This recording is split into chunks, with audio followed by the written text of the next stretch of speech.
Baik, Assalamualaikum warahmatullahi wabarakatuh. Selamat pagi rekan-rekan semua.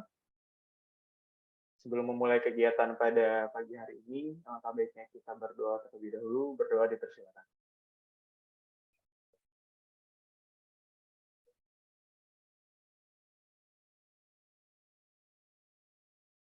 Berdoa selesai.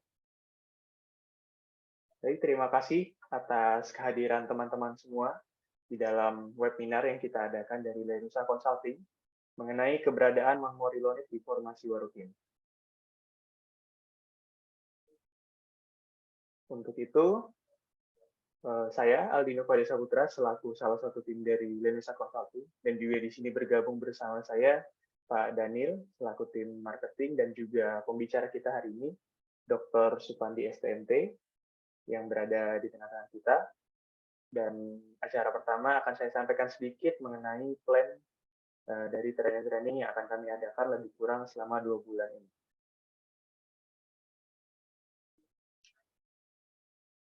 Baik, pada bulan Maret dan April kami akan mengadakan beberapa training, baik training online maupun webinar secara gratis. Dan pada saat ini kami telah melewatkan lebih kurang 4 training online. Dan saat ini kita berada di tanggal 25 Maret, yaitu akan membahas mengenai keberadaan Mahmorilonit di formasi Warukin. Dan juga nanti malam kita juga mengadakan online training yang akan dibawakan oleh Pak Gilang Firmanda, itu mengenai rock wall hazard pada tambang terbuka. Dilanjutkan pada hari Minggu, tepat tanggal 26 Maret, yaitu mengenai pengenalan GeoStudio Student License Edition.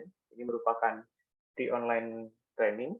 Dilanjutkan pada hari Senin, yaitu mengenai penggunaan mobile apps open source untuk survei pemetaan kolaboratif menggunakan Keyfield dan Margin Maps yang akan diusul oleh Pak Lalu. Dan penutup pada bulan Maret, yaitu mulai dari tanggal 29 hingga 31 Maret, akan diisi dengan training mengenai pengenalan Leapfrog Geo yang akan dibawakan oleh Pak Gilang Firmanda. Dan pada awal April kita akan mengadakan training yaitu mengenai pengenalan analisis kesesuaian lahan untuk identifikasi resiko lingkungan, yaitu tepatnya pada tanggal 8. Tentunya masih banyak juga training-training lainnya yang akan segera kami publish, tepatnya pada bulan April dan bulan Mei. Untuk itu, rekan-rekan dapat memantau langsung atau melihat langsung melalui sosial media kami di Instagram, di lenusa.consulting, maupun di LinkedIn kami, Lenusa Consulting. Selanjutnya saya akan sampaikan sedikit mengenai rules ataupun aturan yang kami siapkan untuk webinar kali ini. Yang pertama, peserta diharapkan untuk menyalakan kamera dan menggunakan background yang telah kami siapkan jika keadaan yang memungkinkan. Yang kedua, peserta dapat mengajukan pertanyaan setelah materi selesai disampaikan maupun dapat diajukan langsung melalui kolom chat. Dan nanti pada akhir acara kita akan membuka sesi Q&A. Baik, langsung saja kita sambut Pak Dr. Supandi STMT selaku pembicara kita pada pagi hari ini. Pada Pak Supandi, waktu dan tempat kami persilakan. Baik, terima kasih. Mohon izin Bapak Moderator untuk bisa diberikan akses untuk sharing. Saya belum. Ya, Pak.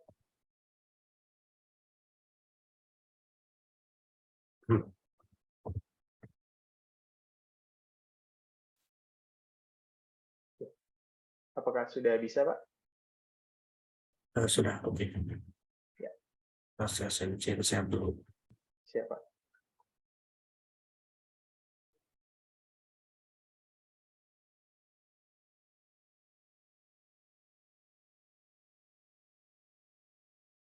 Sudah muncul ya di layarnya untuk materi saya. Sudah, Pak. Oke, baik Bapak Ibu semuanya. Assalamualaikum warahmatullahi wabarakatuh. Salam sejahtera bagi kita semuanya. Salam sehat selalu Bapak Ibu semuanya dan selamat menjalankan ibadah puasa bagi rekan-rekan Bapak Ibu semuanya yang menjalankan ibadah puasa. Terima kasih yang sebesar-besarnya kepada teman-teman dari Lenusa Consulting yang telah memberi ruang kepada saya untuk sedikit sharing apa yang saya tahu, apa yang pernah saya kerjakan kaitannya dengan Mahmorilonit. Dan sengaja saya mengambil topiknya yang ringan-ringan saja sebagai pengetahuan kita bersama-sama. Nanti yang sulit-sulit, yang detail nanti biar Lenusa yang menyampaikannya dari beberapa trainingnya tadi. Jadi kita rileks saja, santai saja pada pagi hari ini. Kita diskusikan tentang apakah mungkin keberadaan mormolinamid itu di formasi Warukin. Dan ini adalah hasil riset, sebenarnya hasil riset yang saya kerjakan di tahun 2018 sampai di 2020 yang bagian dari disertasi saya. Dan jika nanti ada yang kurang sependapat, silahkan saja kita berdiskusi secara terbuka, kita saling melengkapi berdasarkan data dan fakta yang ada. Baik Bapak Ibu semuanya, perkenalkan saya Supandi. Saat ini saya institusi saya di Institut Teknologi Nasional Yogyakarta yang mungkin dulu terkenalnya dengan STT. Nah, sekarang bertransformasi menjadi institut dan menjadi namanya ITNG. Dan selain di ITNG, saya juga praktisi di beberapa perusahaan tambang dan consulting di dalam geoteknik dan geohidrologi.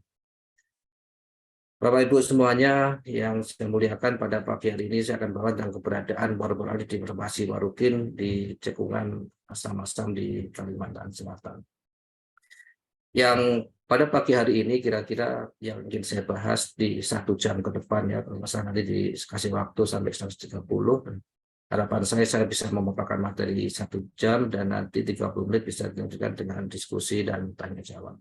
Kira-kira nanti yang akan saya sampaikan adalah sekilas tentang mormolinamid itu seperti apa, dan kemudian bagaimana technical setting di formasi Warukin ini.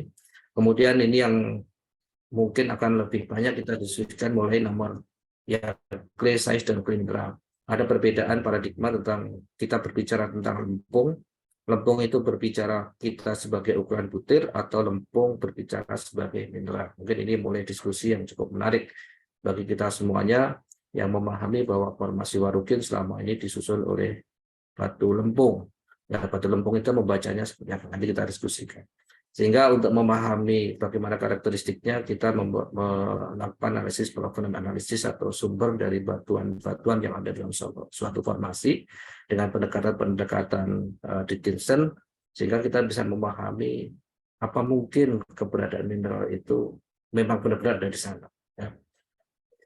Dan lanjutnya keberadaan mormolinamid itu seperti apa di formasi Warukin, karena kalau formasi Warukin ini terdapat mormolinamid ini jadi alat bagi banyak pihak karena memang banyak sekali aktivitas yang ada di formasi Warukin. Jadi kita ketahui ya, formasi Warukin adalah satu coal bearing formation ya, yang salah satu formasi pembawa batu bara, sehingga banyak kegiatan penambangan, konstruksi, kemudian pengembangan wilayah yang berada di sana, sehingga ini menjadi bagian bagi kita semua untuk memahami apakah benar ada di sana. Nanti kita sampaikan data-datanya.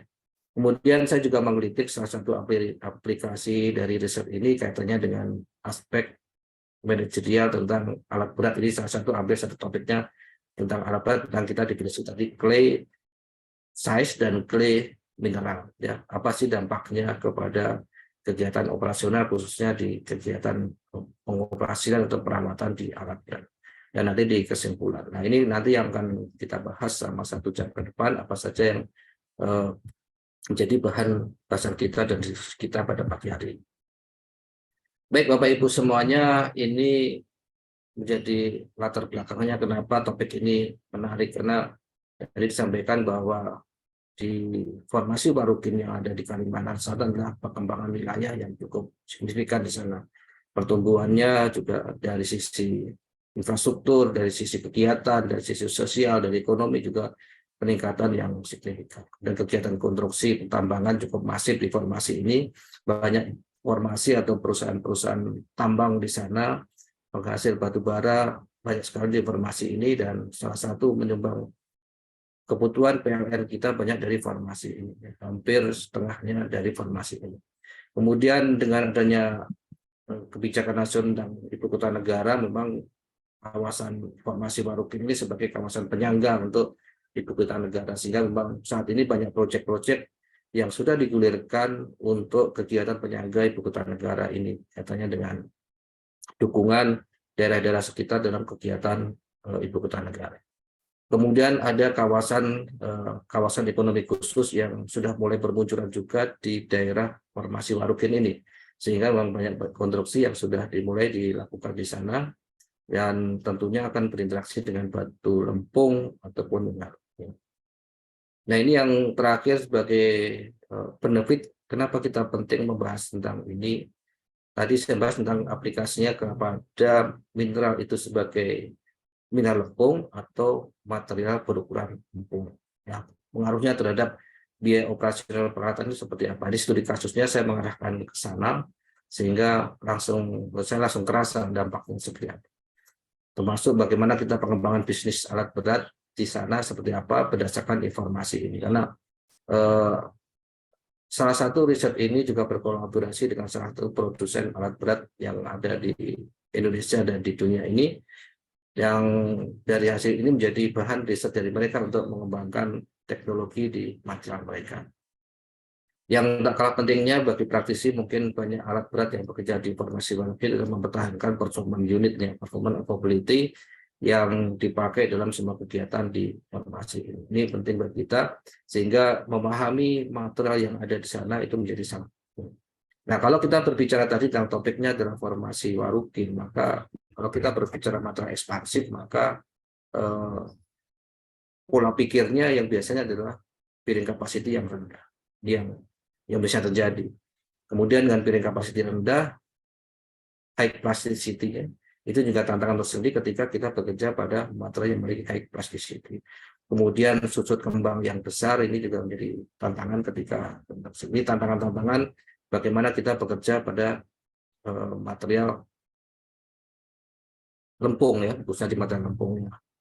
Sehingga saya kemarin diberikan amanah topiknya terserah dengan topik ini, maka saya mencoba bahwa topik ini menurut saya menarik gitu, sehingga bisa memberi wawasan kepada kita semua, memberi informasi bagi kita semua, sehingga nanti kalau kita akan bekerja pada formasi ini sudah siap-siap. Ya, contohnya untuk pengembangan apakah ada perbedaan biaya antara bekerja di formasi Warukin dengan formasi yang lainnya. Ini menjadi bahan diskusi yang cukup baik.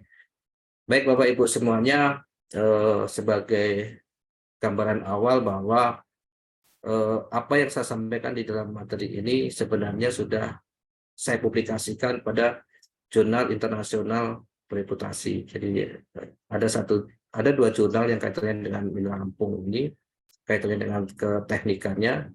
Yang pertama adalah geologi, geomechanical dan geochemical analysis di Claystone of Bamban Singklin. Jadi Bamban Singklin adalah ada di sayap timur dari formasi Warukin atas. Ini sudah terbit di tahun 2022 kemarin, yang menjelaskan salah satu key point-nya tentang keberadaan formasi Warukin ini. Sehingga data-datanya sudah cukup valid, sudah diverifikasi oleh para ahli di beberapa negara, sehingga materi ini sudah layak terbit di internasional bereputasi di V1 Scopus, ya. Ada di jurnal Geotechnical and Geological Engineering di tahun kemarin di bulan Juni, paper ini terbit. Linknya ada di sebelah kanan, yang di Springer itu untuk V1-nya, kemudian yang di bawah adalah yang the influence of kaolin dan elite yang ada di formasi Warukin dan kaitannya dengan engineering properties. Yang di atas memang harus berbayar Bapak Ibu semuanya jika akan mendownload, namun jika yang di bawah itu di Eropa, di Swiss, bahwa ini V3, Bapak Ibu bisa free untuk mendownload materi ini. Jadi apa yang saya sampaikan ini sebenarnya hasil dari riset saya, kemudian sudah dipublikasikan dalam beberapa jurnal bereputasi. Jurnal-jurnal lainnya yang berkorelasi dengan ini sudah ada, berarti ada beberapa yang beririsan dengan dua paper ini, kaitannya dengan karakteristik material ketika material itu terekspos, kemudian umur dari material, dan sifat fisik dan mekanik properties itu sudah berkorelasi. Nanti bisa di-search dengan kata kuncinya di nama saya, ya, nanti bisa di-download sendiri Bapak Ibu semuanya. Jadi itu sebagai dasar dari materi dari diskusi kita pada pagi hari ini. Sedikit kita membahas tentang mormorilonit ya. Kalau mormorilonit pola strukturnya adalah 2:1, di mana 1 O2 dibanding dengan H2O. Namun kalau kita melihat di sini sebagai key-nya adalah unsur Mg di sini, adalah magnesium. Ini yang penting, penting sekali bagi kita untuk memahami ini. Karena yang lain, kalau kita lihat tingkatannya ada kaulinat dan elite, itu Mg-nya tidak hadir.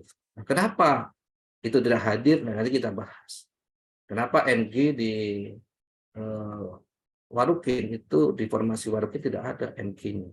Nah, kita berbicara tentang provenance, bagaimana Mg itu muncul. Kita kembali lagi ke historical geologi, bagaimana proses pembentukan batuan, ada bone reaction series sedikit kita bahas, sehingga kita bisa memahami tentang keberadaan Mg di sini. Bagaimana karakter Mg-nya, berasosiasi dengan batuan apa, sehingga kita bisa mengkorelasikan ada provenance batu pasir dan batu lempung di sana. Nanti baru akan kita jelaskan keberadaannya di warukin itu bagaimana. Ya. Kalau di dua paper saya tadi memang langsung tutup poin bahwa saya bahas adalah kaulinat dan elite. Memang tidak banyak yang Mg di sana tidak muncul secara terkuantifikasi dengan baik, sehingga tidak ada material-material itu di si warukin. Nanti kita bahas tentang bagaimana Mg itu muncul. Ini sedikit. Baik Bapak Ibu semuanya. Dan ini kalau tingkatannya dari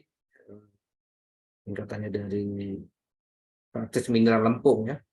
Dari sebelah kiri adalah nama batu-batuannya yang berhubungan dengan batuannya.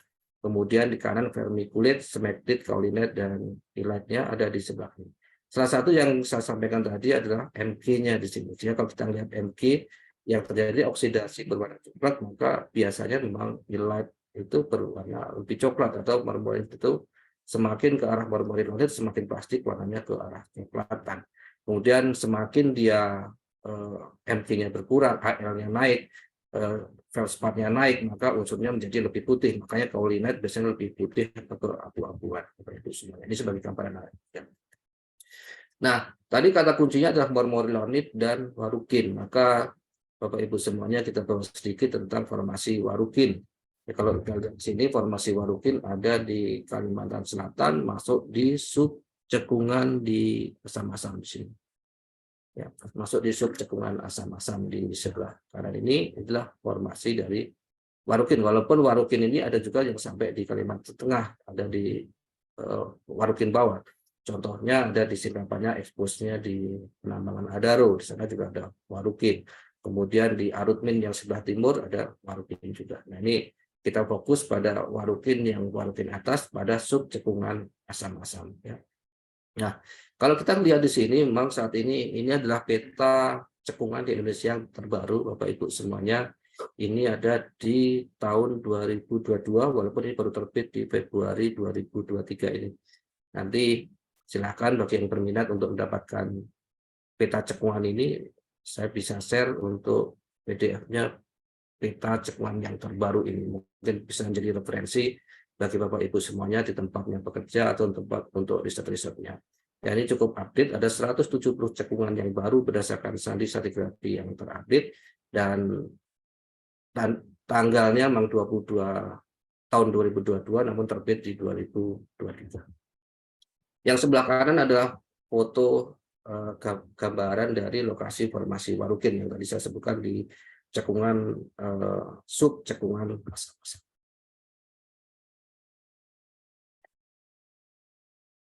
Baik Bapak Ibu semuanya, berbicara di sub cekungan asam-asam, maka stratigrafinya kira-kira seperti ini ya. Ada formasi-formasi yang menyusun di sana, yang dari atas memang aluvium, ada dahor. Dahor itu ada mineral kuarsa, batu pasir kuarsa, kemudian ada claystone dan siltstone. Kemudian di warukin itu didominasi oleh batu pasir dan batu lempung. Ini kita punya batu lempung dan batu bara dengan lingkungan pengendapan dah litoral dan paralis. Ya, ini di litoral nanti kita bahas tentang bagaimana lingkungan pengendapan litoral, yaitu di pengendapan laut dangkal, sehingga nanti kalau ada proses-proses tektonik di sana, bagaimana mengkaitkan antara proses tektonik, deposisi, dan mineral penyusunnya di sana. Dan formasi-formasi ini kalau kita lihat memang relatif sama ya dari atas ke bawah, yaitu sandstone, kemudian claystone ya di formasi ini. Memang cukup memungkinkan untuk pengendapan di laut dangkal. Ada sedikit terumbu yaitu di formasi Berai. Ini ada batu gampingnya, ada batu gamping di formasi Berai, tapi selebihnya ada di sandstone dan claystone. Yang menarik dari formasi ini adalah semakin ke bawah itu fraksi butirannya dia semakin kasar kalau itu semuanya. Semakin ke atas itu semakin halus. Kalau kita lihat di sini, jadi kalau di bawah itu batu pasirnya ada konglomeratan muncul di sana, ada sensumnya, ada memiliki fraksi yang berbutir lebih kasar. Nah, ini nanti akan dijelaskan bagaimana tektonik settingnya kaitannya dengan provenannya sehingga kita bisa menentukan sumber dari pasir dan lempung di formasi Warping ini. Itu gambaran sebagai gambaran. Baik Bapak Ibu semuanya, inilah penampakan yang ada di lapangan Bapak Ibu yang memang ketika kita membuka di formasi Warukin, ketika terekspos sekian lama, maka terjadi deteriorisasi di sana yang menyebabkan terjadinya scoring, terjadinya degradasi sifat fisik dan mekanik yang menyebabkan penurunan dari stabilitas. Ini beberapa penampakan dari batu lempung yang ada di formasi Warukin. Yalah, yang coklat itu adalah formasi Warukin, namun itu adalah material kuarsa di sana yang sudah mulai mengalami pelapukan. Yang di atas adalah material batu lempung, dia memiliki kapasitas yang tinggi dan kontak sebesar 7 derajat kemiringannya ke arah barat dari lapisan batu pasir. Ini kontaknya.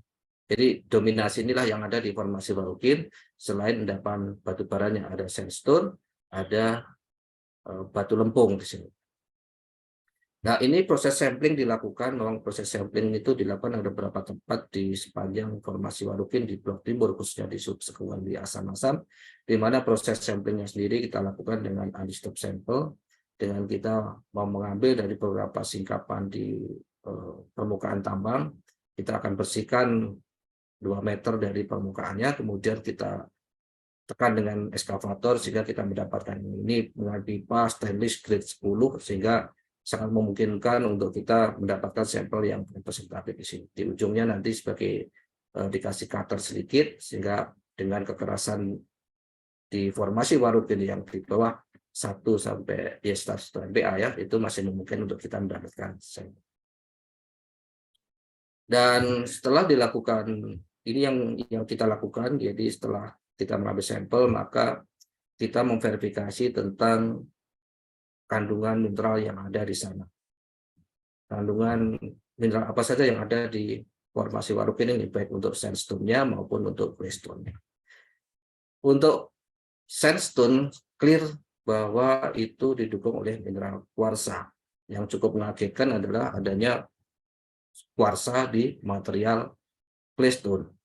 Kalau tidak di sini, claystone-nya itu hampir 50% ke atas. Jadi kalau tidak 62, nanti ditampilkan di belakang ada berapa komposisi untuk kuarsanya pada batu lempung ini. Sehingga ini yang saya sampaikan tadi bahwa batu lempung di formasi Warukin yang selama ini kita anggap sebagai mineral lempung, sebenarnya itu adalah material berukuran lempung. Mineralnya adalah mineral kuarsa.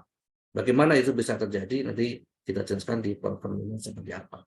Namun Bapak Ibu semuanya dari yang dilakukan dari uji XRD ini dari Sukovindo, dari sekian banyak sampel, ada 72 sampel tentang XRD dan XRF ini menghasilkan bahwa 100% mineralnya adalah mineral kuarsa, baik untuk sandstone-nya maupun untuk claystone-nya. Ya. Jadi menarik begini ketika kok batu lempungnya diisi oleh mineral kuarsa. Bagaimana bisa material kuarsa bisa berukuran lempung? Nah, ini yang jadi bahan diskusi kita yang berikutnya. Jadi yang saya lakukan adalah melakukan uji XRD dan XRF untuk mendapatkan mineralogi sana. Sehingga kalau kita sudah melakukan uji ini, saya pikir tidak ada argue lagi tentang bagaimana uji lab ini dilakukan atau determinasi material properties itu dilakukan. Ya sudah sangat valid di sini. Kemudian ini sebenarnya saya didampingi oleh beberapa tenaga ahli.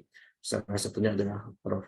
Ajat Sudrajat sebagai Bapak Biologi kita ikut ke lapangan di dalam menentukan hal ini. Cukup terkejut juga ketika mineral batu lempung di formasi Warukin yang dulunya kita identifikasi sebagai dominasi mineral lempung ternyata didominasi oleh mineral kuarsa berukuran lempung. Nah, ini dari satu paradigma baru di mana kita bisa memahami bahwa karakteristik kuarsa dan karakteristik mineral lempung itu berbeda. Nah, ini mulai masuk kepada bahasan kita. Ini yang saya sampaikan tadi di awal bahwa kita memahami mineral lempung berdasarkan Dylan Medward bahwa lempung itu adalah 1/25. Ukurannya ukuran lempung materialnya itu sangat halus sekali. Namun kita harus membedakan tadi di awal bahwa ada perbedaan antara mineral lempung dan butiran berukuran lempung di sini. Nah, ini menjadi paradigma yang berbeda antara kedua hal ini sehingga di formasi Warukin ini dari data lab yang disampaikan tadi bahwa mineralnya adalah mineral kuarsa, ukurannya ukuran lempung. Ya, ini yang menjadi catatan pentingnya sehingga ketika nanti di bawah saya sampaikan bahwa ini kenapa terjadi nanti ada korelasinya di sini. Nah, baik Bapak Ibu semuanya yang saya muliakan bahwa ini adalah data-data dari XRD dari semua sampel. Ada kalau nggak salah ada 70 sampel untuk claystone saja, di mana kalau kita lihat yang saya warnai warna merah di sini hampir 100% ya, 100%, 50% itu mineral kuarsa di sana berukuran lempung. Mineral kaolinite itu menduduki yang kedua. Jadi kalau kita lihat di sana, memang kaolinite itu banyak dijumpai di sana. Kemudian illite dalam jumlah yang kecil, separuhnya dari mineral kaolinite. Jadi keberadaannya itu kuarsa, kaolinite, dan illite. Itu yang terbaca dari semua data-data pengujian dari XRD ya, dari komposisinya. Ini XRD ya, bukan XRF. Di XRD. Dari XRD itu memang dominasi dari mineral kuarsa. Kalau kita melihat di sini, kehadiran mineral Mg itu hampir nggak ada. Hampir nggak ada untuk keberadaan Mg. Kemudian materialnya bersifat non-swelling yang ekspansif ya. Kemudian clay kita bicara sebagai ukuran butir, sebagai plastical material plastik di sana. Jadi ini kita lihat bahwa kuarsa ini bisa sampai berukuran lempung di sana, karena ada proses tektonik, proses transportasi, dan ada proses recycle di sana. Dan ini yang menyebabkan formasi ini didukung oleh batuan-batuan yang memiliki sifat yang keras, namun sampai berukuran lempung. Nah, ini data lab-nya tadi, bahwa hampir semuanya claystone yang kita uji adalah mengandung mineral kuarsa, bukan mineral lempung. Ini kata kuncinya. Nah, ini kalau kita lihat di sini, ini adalah, ini kembali SLD ya, bukan SLR, bahwa kemudian dari peta dari uji scanning elektrik mikroskop ya, bahwa ini adalah muncul mineral-mineral kuarsanya di sini. Jadi kalau di batu pasir itu clear, hampir 90% itu kuarsa semua. Jadi kalau di batu pasir itu kuarsa semua. Jadi kalau kita lihat di sini, degree of derajat pembundarannya, degree of roundednya saya kira ini sudah mendekati medium sampai di rounded ya. Cukup kelihatan di sini untuk kuarsanya. Kemudian dari kanan ada data SLD-nya menunjukkan bahwa keberadaan dari silika ini. Dan saya kembangkan lagi ketika yakinkah bahwa karakteristik dari lempung tadi itu ternyata terkonfirmasi dari uji SEM ya, scanning electrolytic microscopy, dan melihat bahwa batu lempung di sana membentuk berlembar di sini yang merupakan seperti mika di sana. Namun setelah diverifikasi memang ini adalah mineral kuarsa di sana. Jadi mineral kuarsa berukuran lempung sehingga mampu membentuk berlembar seperti ini. Nanti diuji dari petrografi juga berhubungan mendukung bahwa memang batu lempung yang ada di formasi ini adalah mineral kuarsa. Nah, ini adalah selanjutnya dari ada SRD, ada SEM, kemudian ini adalah petrografi. Nah, petrografi mengarahkan kita kepada bagaimana provenience dari batu lempung ini. Kalau kita lihat di sini, memang kuarsanya mendominasi pada sentra tipis. Jadi nyambung antara data tadi di data SRD, mineralogi, kemudian data SEM-nya, kemudian data petrografi mengclear bahwa ini adalah mineral kuarsa di sana.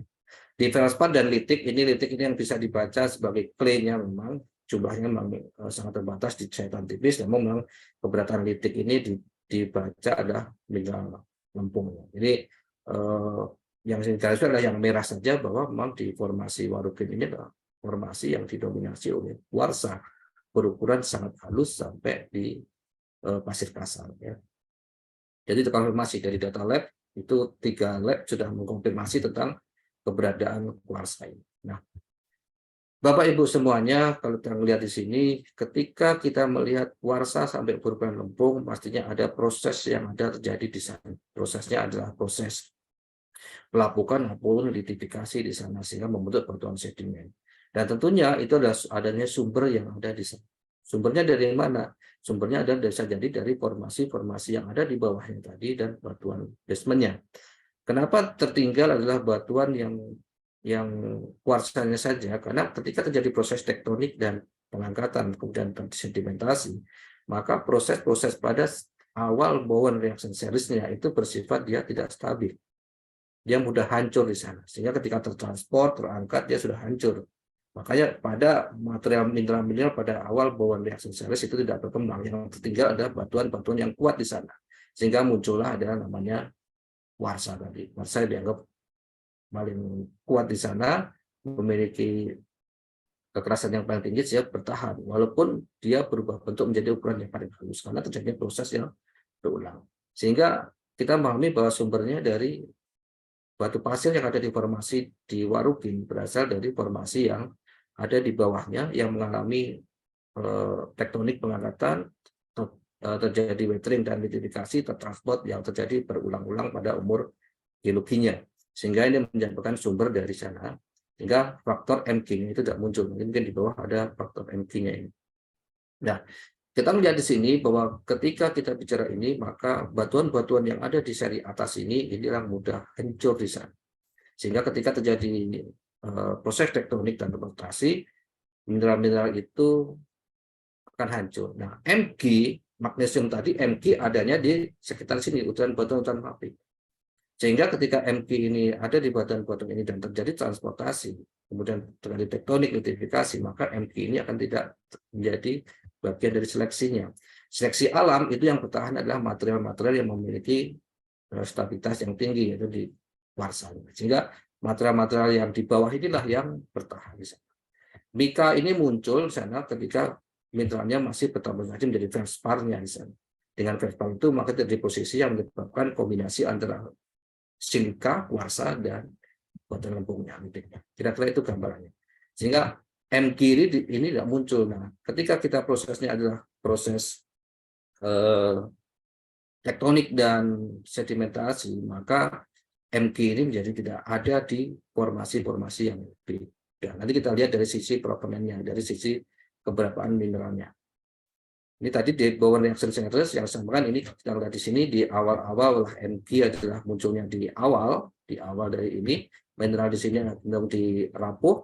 Maka ketika di bawah di sini dia akan terjadi seleksi alam sehingga tidak muncul. Jika kalau kalian yang banyak itu munculnya KAL ini yang muncul mendominasi dari mineral-mineral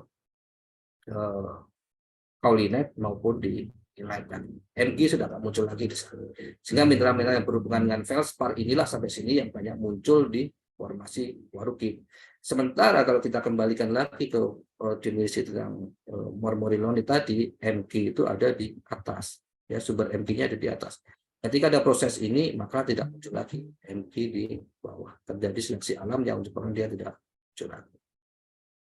Nah, ini kita masuk kepada formasi Warukin katanya dengan pola tektonik di sana, dan kalau kita kepada Dickinson bahwa bagaimana kita melakukan provenance terhadap batu pasir ini, maka dari sayatan tipis tadi kita bisa plotting ke arah mana penyebaran dari material penyusunnya. Di sini kalau kita lihat memang ada proses-proses magmatisme, kemudian ada proses dari deposisional, kemudian ada recycle di Warukinnya.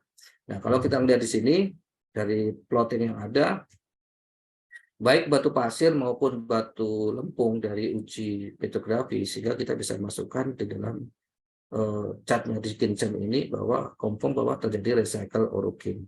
Ini yang menguatkan bahwa ketika kita tidak menemukan MG di sana, proses ini berulang-ulang. Sehingga sumbernya jadi formasi-formasi yang lebih tua di sana. Dari formasi-formasi tua terjadi recycle orogen, artinya ada proses uplift di sana, ada pengangkatan, kemudian tererosi, terlapukan, tertransport, dan macamnya, sehingga material-material yang rapuh tadi tidak muncul lagi di sana, di formasi warukin. Yang menyisakan adalah material-material yang berat. Karena ya proses berulang-ulang di situ dari umur geologi, maka menyebabkan batuan kuarsa ini sampai berukuran lempung, ya, sampai berukuran sangat halus di situ. Yang terkonfirmasi dari uji mineralogi maupun dari SEM tadi bahwa confirm bahwa batu lempung itu adalah mineralnya adalah mineral kuarsa di sini. Ini yang merupakan paradigma baru bahwa batu lempung yang kita pahami adalah memahami warukin yang batu lempung disusun mineral lempung, ternyata batu lempung disusun mineral kuarsa berukuran lempung. Ini yang menjadi baru. Nah, dari cat ini menunjukkan bahwa confirm bahwa recycle orogen terjadi proses di sana, sehingga terjadi seleksi alam dan pattern mineral MG ini tidak ada lagi di sana. Baik Bapak Ibu semuanya, jadi kuncinya bahwa menjelaskan tentang MG tadi dari bone reaction series di awal pembentukannya, dia memiliki sifat rapuh. Ya, sifat rapuh itu yang merupakan proses orogen, pengangkatan, sedimentasi, dan macamnya, sehingga tidak bertahan lagi. Jika yang bertahan di formasi warukin, karena formasi warukin berasal produk dari recycle orogen ini, yang menyebabkan hanya material-material yang stabil yang bisa sampai bertahan di formasi yang lebih mudah di warukin.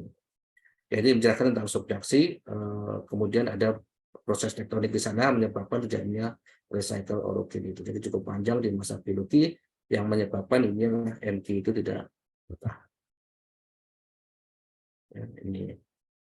Nah, ini yang penjelasannya bahwa MG ini sudah tidak bertahan karena proses tektonik, adanya pelapukan, ada transportasi dan deposisional yang membuatkan recycle orogen ini memicu MG itu tidak muncul lagi. Kemudian di sana tidak ada proses magma pivot yang baru, sehingga munculnya MG di tektonik yang baru tidak ada, karena kita ketahui bahwa di daerah formasi di daerah sekuan asam-asam lah, sekuan yang dianggap tektoniknya tidak aktif lagi, sehingga tidak ada sumber MG dari magmatik yang baru, sehingga di sana tidak ada sumber lagi yang menyebabkan MG sebagai pengikat dari AL dan Fe di feldsparnya ini tidak muncul lagi di formasi warukin karena sudah hancur di sini. Ini yang menyebabkan MG tidak ada, tentunya morali di formasi warukin pendapat saya adalah tidak ada dengan sumbernya ini. Yang ada adalah ilite dan kaolinite yang terbukti dengan beberapa uji lab dan confirm ilite dan kaolinite. Tergantung kita akhirnya bisa memahami tentang ilite dan kaolinite. Nah, inilah salah satu kegiatan di salah satu aktivitas konstruksi penambangan membuat jalan, di mana kalau kita lihat di sini, ini best practice-nya sebenarnya sudah dapat. Artinya material yang coklat itu adalah material yang ilite, ya, ilite. Dia biasanya cenderung lebih coklat. Yang gambar yang kanan itu adalah yang atas adalah kaolinite, yang bawah ada ilite, ya, ada coklat-coklat. Kalau kita melihat di sini, material ilite adalah memiliki material yang memiliki kapasitas yang lebih tinggi di sana, lebih absorb terhadap air, sehingga untuk membuat jalan pastinya akan susah sekali di sana. Dan ini kalau lihat best practice-nya teman-teman layering dengan material yang abu-abu di situ. Abu-abu sebenarnya dilayer dengan kaolinite di situ. Kenapa kaolinite? Karena memiliki kekerasan yang lebih bagus, memiliki durability yang bagus, dan penyerapan air yang lebih kecil dibandingkan dengan ilite. Sehingga best practice-nya teman-teman di lapangan itu menyebutnya bahwa layering jalan itu dengan batuan yang warnanya abu-abu. Setelah diteliti, memang itu adalah kaolinite. Ya. Karena mencari source batu base cost di sana cukup mahal, sehingga untuk sub-base dan base-nya biasanya menggunakan material di kaolinite. Nah, ini perbedaan dari yang kaolinite dan ilite, bahwa yang ada di warukin adalah kaolinite dan ilite, dan kalau kita lihat masalahnya di ilite ini kebalik ini. Jadi kalau ilite itu ability to absorb water, jadi penyerapan airnya lebih tinggi dibandingkan dengan yang kaolinite. Jadi di gambar ini jelaskan bahwa yang putih menyerap air lebih kecil, sehingga sifat fisik dan mekaniknya itu masih bisa dipertahankan. Oke, ini perbedaan sekilasnya. Nah, ini kalau kita berbicara tentang sifat fisik dan mekaniknya, tentang yang tadi disampaikan oleh teman-teman, memang ketika ilite-nya dia menurun, kalau kita melihat senior, iletnya menurun, maka kohesinya itu akan terjadi peningkatan ya. Ketika ilet menurun, terjadi peningkatan. Nah, berbeda dengan friction angle-nya di sini. Ketika friction angle-nya koordinatnya komposisi tetap, maka dia cenderung meningkat. Namun kalau friction angle-nya di ilet, maka dia akan mengalami peningkatan sepanjang dengan penurunan di iletnya. Karena ilet menyerap air, kemudian ketika terjadi penyerapan air akan terjadi penurunan sifat fisik dan sifat mekanik. Masuk juga dengan nilai density dan excess strain-nya yang ada di formasi Warukin itu jadi penurunan, sehingga memang musuhnya lempung ini jangan dekat-dekat dengan air kan, seperti itu. Dan seberapa perubahannya ini bisa kita identifikasi dari beberapa uji labnya. Baik Bapak Ibu semuanya, kenapa kita mempelajari keberadaan batu mineral yang ada di lempung ini? Karena hal yang menarik adalah ini, saya sebutnya ada Komatsu, karena sudah sebutnya ada Komatsu. Komatsu banyak bekerja di formasi, banyak bekerja di Indonesia dan seharusnya di formasi Warukin. Namun kalau ini disampaikan, kenapa kos operasional di Warukin itu lebih mahal dibandingkan dengan yang lainnya? Ini yang mereka sendiri yang bilang. Akhirnya kita join riset bersama-sama bagaimana mengkawinkan antara yang diperlukan oleh Komatsu dengan apa yang kita kerjakan. Terlihat memang ada perbedaan di sana, dan kebutuhan spare part-nya lebih banyak, tingkat kausan lebih tinggi, umur spare part lebih pendek, dan kalau dibilang PA-nya untuk mencapai performability yang sama itu lebih rendah dibandingkan dengan formasi yang lain. Untuk cleaning-nya juga perlu effort yang lebih besar untuk pembersihannya. Untungnya berkurang, tentunya ini untungnya berkurang karena biaya-biaya di atas itu lebih mahal sehingga untung perusahaan berkurang, sehingga dengan untung berkurang, effort banyak, dianggap tidak perform. Berapa pejabat yang ada kerja di formasi Warukin dianggap tidak perform di sini. Perlu dilakukan riset bersama-sama. Dari riset inilah salah satu hal yang disinyalir ada sepakat ini yang dilakukan oleh Komatsu bahwa silikanya 70%. Jadi mineral lempung yang dibilang ada mineral lempung ternyata adalah mineral kuarsa berukuran lempung, ini ada silika. Ini kompon juga. Jadi dua riset yang berbeda. Komatsu melakukan riset dan saya melakukan riset, nah hasilnya confirm bahwa itu adalah formasi Warukin pada batu lempungnya itu disusun mineral kuarsa dan berukuran lempung di sana, dan lempungnya memang terbatas sampai di pilar saja. Nah kalau kita melihat di sini ada beberapa hal yang kaitannya adalah bagaimana pentingnya kita tentang strategi bisnis. Contohnya kalau begitu ada spare part apa yang harus standby di sana, standby di masing-masing site katanya dengan spare part yang umurnya lebih pendek, sehingga menyusun rencana biaya juga harus dipertimbangkan dengan material, karena memang kita lihat tadi cost operasionalnya itu lebih mahal. Infonya dulu nyebutnya 3% lebih mahal untuk biaya maintenance di formasi Warukin ini, karena memang kita bayangin debunya ada debu silika, so di alat pasti akan tingkat kerusakannya karena silika itu keras, maka akan lebih mudah untuk membuat kerusakan ya, baik untuk di beberapa komponen di alat berat ini. Sehingga untuk menjaga PA memang perlu strategi yang khusus untuk menjaga PA sesuai dengan plan-nya untuk menjaga produktivitasnya. Pemilihan peralatan supportnya karena membersihkannya cukup sulit sehingga perlu alat-alat support bagaimana untuk maintenance alat-alat ini. Termasuk bagaimana mengukur manpower karena kali kesulitan lebih tinggi untuk menjaga PA yang sama, performability yang sama, manpower-nya itu perlu lebih banyak, dan sehingga menyusun SOP kegiatan operasional maintenance itu diperlukan berdasarkan informasi ini, sehingga tidak bisa disamakan ketika bekerja di formasi Warukin dengan formasi-formasi yang lainnya. Kaitannya juga bagaimana dengan kita mengetahui ini implementasi program keselamatan operasi yang diamanahkan di Kepmen 1827 bahwa kita melakukan KO, kita clear bahwa KO-nya harus ada effort yang lebih dibandingkan dengannya. Kemudian riset dan development ini juga bagian riset dan development dari teman-teman dari Komatsu bahwa dengan informasi ini memang harus ada upgrade sehingga durability performance unit itu masih bisa bertahan dengan kondisi yang sama dengan di tempat lain. Walaupun di sini masalahnya kuasanya di bagian dari riset. Ya kalau kita bilang di sini tadi saya katakan 3%, tapi kalau 3% dari volume OP yang jutaan juga nilainya jadi cukup besar juga. Jadi effort kita melakukan riset ini juga sangat bermanfaat menjaga performa dari unit ini. Sengaja saya tidak sambungkan dengan stability, dengan bearing capacity dan macamnya, ya, karena itu sudah pasti memang nanti akan terukur. Karena ini hal yang klasik yang mungkin belum terpikirkan oleh kita semua tentang pengaruh nilai kuarsa ini terhadap unitnya. Sehingga wajar kalau kos operasionalnya nanti di formasi Warukin ini lebih besar dibandingkan dengan di formasi yang lainnya. Dan di penghujung memang ini adalah kesimpulannya, ini mengubah paradigma batu lempung dan mineral lempung yang selama ini di formasi Warukin adalah kita memahami batu lempung disusun mineral lempung, ya sudah banyak publikasi-publikasi sebelumnya yang menyatakan bahwa itu adalah mineral lempung. Namun di sini saya menyampaikan hasil riset saya dan terkonfirmasi bahwa formasi Warukin yang disusun oleh mineral kuarsa yang berukuran lempung. Kenapa mineral lempung adalah proses dari recycle orogen ini yang menyebabkan mineral kuarsa sampai di ukuran lempung. Ini yang menyebabkan juga bahwa mormolinit yang mengandung Mg2+ ini, Mg-nya ini tidak berkembang lagi karena proses itu, sehingga di formasi Warukin menurut saya clear tidak ada potensi adanya mormolinit, yang ada adalah kaolinite dan illite.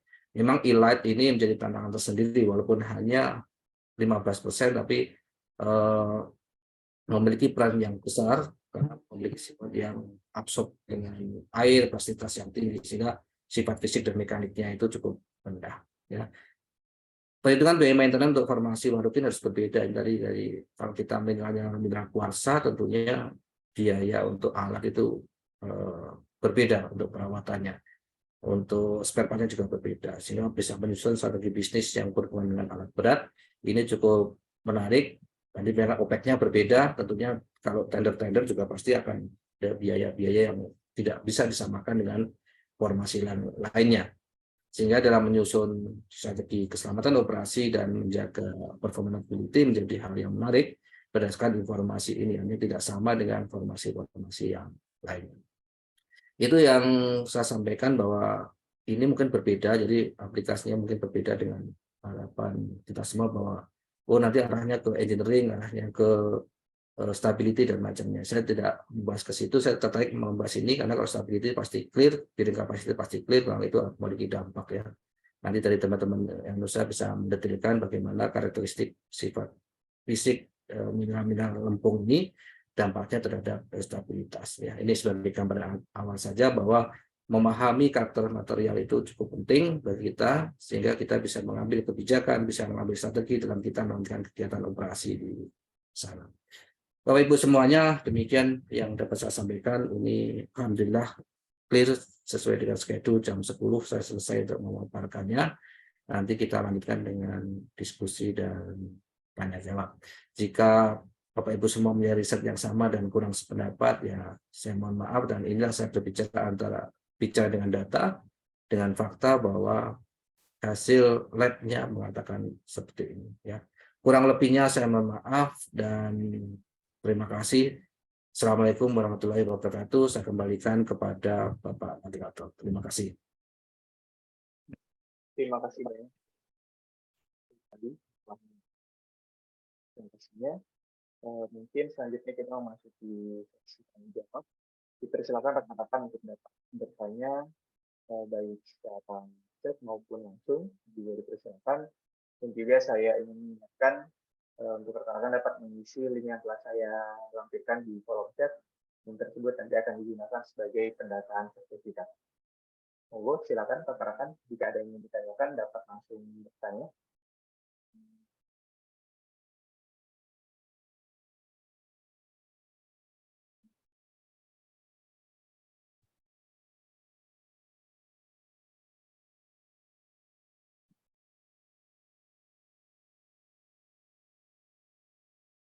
Baik, silakan Pak Rois untuk pertanyaannya, Pak.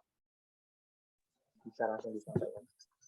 Oke, terima kasih Pak Aldino. Selamat pagi Pak Supandi. Kan saya Rois Pak. Saya saat ini masih sebagai kontraktor di salah satu pertambangan Pak. Nah, saya ingin terkait dengan melihat secara visualisasi di lapangan yang ingin membedakan antara illite, monomilonit, sama Walin itu seperti apa gitu Pak. Selanjutnya yang ingin saya tanyakan lagi, mungkin karena saya berkecimpung di kontraktor gitu Pak, untuk ya seperti gambar tadi tentang nggak ada sub base, subgrade, dan itu kan kita menentukan dari biasanya yang kita lapisi di sub base dan subgrade-nya kita layer dengan material clay gitu Pak. Nah, saat ini kita acuannya sebagai CBR saja gitu Pak.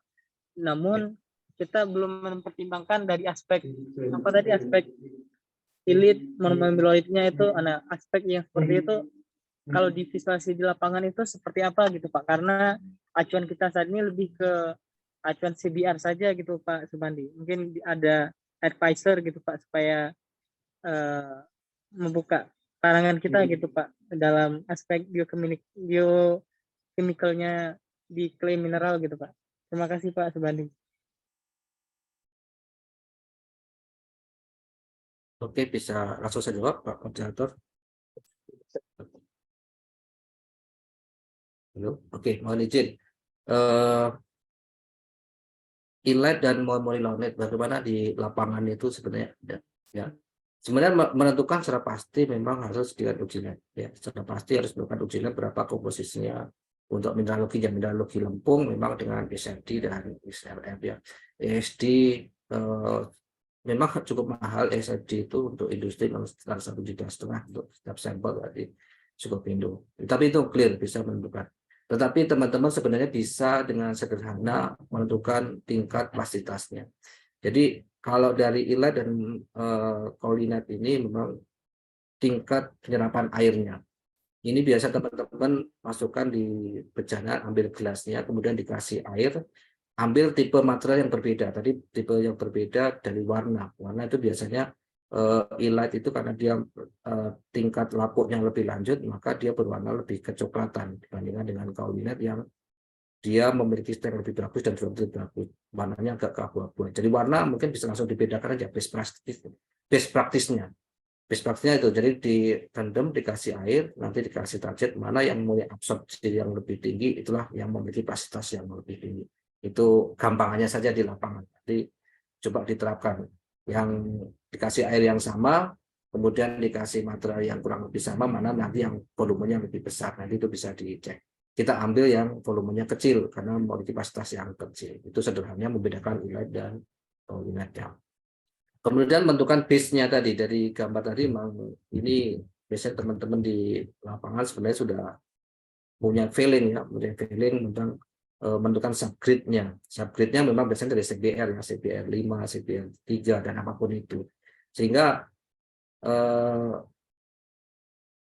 perlu biasanya meningkatkan CBR di compact atau di layering dengan material bagus, karena kata orang tambang, orang konstruksi, layer dengan material bagus sebenarnya. Nah, material bagus sebenarnya kita bisa identifikasi dengan tipe-tipe material yang tadi. Kalau kita ada warna kaulinet dengan ilet, maka pilihlah dengan yang kaulinet. Kaulinet itu memiliki swelling yang lebih kecil.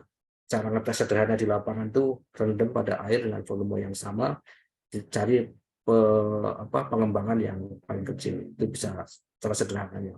Dan ketika kita mendapatkan itu dengan CBR, memang rata-rata CBR apa adanya di subgrade-nya yang kita improve di sana dengan compaction, kemudian perataan. Namun untuk menuju subbase memang perlu ditambah dengan material-material bagus yang seadanya. Definisi material bagus memang sangat tergantung dari masing-masing lokasi. Orang-orang di tambang, kalau di Warukin ini ada tambang warna putihnya udah ini layer material bagus sudah. Material bagus sebelum nanti dengan dikasih dengan material course-nya, base course-nya untuk base-nya. Dan memilihnya seperti jadi pilih yang kapasitasnya paling kecil dengan kita mencoba merendam. CBR memang ya kalau CBR subgrade memang kita improve sedikit, naiknya juga nggak banyak, perlu di layer untuk material bagus. Dan yang salah satu penting adalah mengkombinasikan dengan kadar air, ya kadar airnya. Kadar airnya itu dimanage sedemikian rupa sehingga tidak ada genangan di sana, karena lempung ini memang musuhnya di air. Dan salah satu trik ini sebenarnya kalau Bapak Ibu semua yang kebetulan ada di formasi Warukin adalah kita memblending, ya, blending antara material pasir dengan material kuarsa. Pasir di Waruki adalah pasir kuarsa tadi. Pasir kuarsa memiliki kapasitas yang ada, nol lah koherensinya. Dan itu ketika kita bandingkan, kita blending ya, kita blending dengan material yang clay yang memiliki kapasitas tinggi, maka dengan dicampur dengan pasir kuarsa tersebut, maka kapasitasnya tidak akan menurun. Dari pengalaman saya mendesain di proyek, dengan perbandingan 2:1, jadi 2 clay 1 truk untuk pasir ini, kemudian kita ripping, kita compact, itu akhirnya bisa mendapatkan CPR yang cukup bagus sampai di 11 sampai di 15. Jadi tujuannya apa? Pasir itu pasir kuarsa. Tujuannya apa? Untuk mengurangi kapasitas. Karena kalau hanya murni lempung saja, kapasitasnya dia akan tinggi. Tapi ketika di blending dengan material kuarsa yang memiliki kapasitas yang sangat rendah atau enggak ada, maka dia akan mengurangi kapasitas material lempung tersebut. Ini yang salah satu trik ini. Di pengalaman saya, memblending antara material lempung dan material kuarsa 2:1 itu bisa mengurangi kapasitas buat lempung dan meningkatkan CPR di lapangan CPR jarak. Kira-kira itu Mas Faiz untuk best practice yang saya lakukan di lapangan. Mungkin ada komentar, silakan. Baik, terima kasih Pak Subandi udah membuka pikiran juga untuk material blendingnya. Kan isu disposal juga seperti itu kadang-kadang gitu. Iya, jadi kalau lempung semua pasti plastis, tapi kalau dicampur mungkin dia akan meningkatkan strength-nya dan menurunkan plastitasnya. Cuma blendingnya seberapa memang tergantung dari karakteristik pasirnya. Kadang-kadang ada pasir yang memang bersih, ada pasir yang campuran, itu yang memang by trial untuk komposisi yang pasnya. Tapi konsepnya sampai itu udah bagus yang dilakukan. Gitu.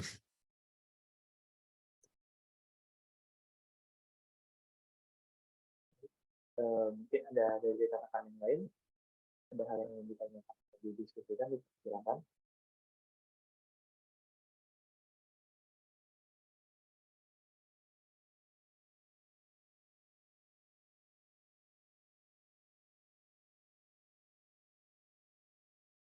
Oke, Bapak Ibu semuanya, kalau ingin mendapatkan materi tadi yang saya sampaikan, nanti mungkin dari moderator akan bisa share, terserah nanti bagaimana mekanisme, tapi materi sudah saya share kepada panitia, Bapak Ibu semuanya.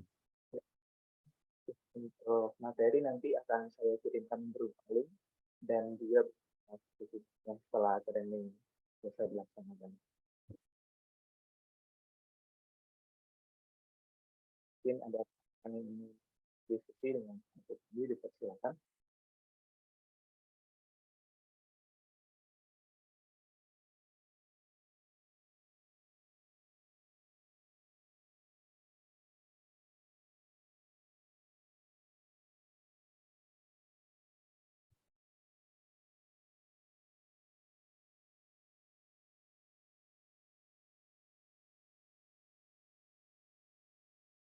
Oke, sepertinya tidak ada lagi, kan, Pak moderator. Baik, mungkin tidak ada lagi yang didiskusikan. Untuk di sesi terakhir, kita foto bareng Pak ya, sebagai dokumentasi. Untuk rekan-rekan yang dapat mengaktifkan kamera, dipersilakan. Untuk di akhir kita foto bareng dulu sebagai dokumentasi. Dan juga diingatkan kembali untuk dapat mengisi link yang sudah saya lampirkan di kolom chat sebagai pendataan untuk pembuatan sertifikat.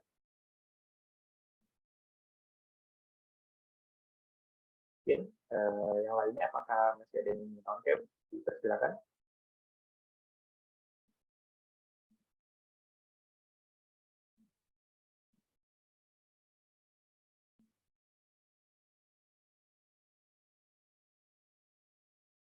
Apakah masih ada?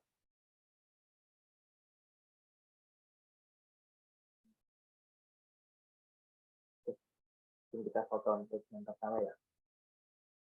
1, 2, 3. Oke, ditahan sebentar. Kita foto sekali lagi. 1, 2, 3.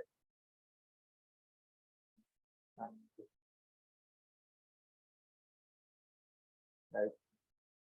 Mungkin demikian webinar yang kita adakan pada pagi hari ini. Sekali lagi terima kasih banyak kepada Dr. Supandi STMT yang telah menyempatkan waktunya pada pagi hari ini berbagi dan sharing bersama kami dari Data Consulting serta rekan-rekan juga yang telah menyempatkan waktu pada pagi hari ini. Cukup sekian dari saya, lebih dan kurang saya mohon maaf apabila topik jawab. Wassalamualaikum warahmatullahi wabarakatuh. Selamat pagi semuanya. Waalaikumsalam. Terima kasih banyak Pak Supandi. Terima kasih. Terima kasih banyak Bapak Ibu semuanya, izin live.